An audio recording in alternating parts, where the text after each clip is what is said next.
تعالی وسلم آپ سواری پر تشریف لے جائیں، میں آپ کے ساتھ پیدل آتا ہوں، آپ مجھے اسی دوران سورۃ ہود اور سورۃ یوسف جو ہے اس کی تلاوت کر کر مجھے سکھا دیں، مجھے پڑھا دیں۔ تو آپ صلی اللہ تعالی وسلم نے ارشاد فرمایا کہ اے عقبہ بن عامر، سورۃ فلق سے بہتر کوئی ایسی سورت نہیں جو اللہ کو زیادہ محبوب ہو۔ جو 2 سنتیں ہوتی ہیں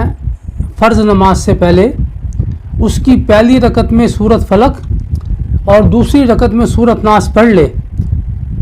تو ساری زندگی وہ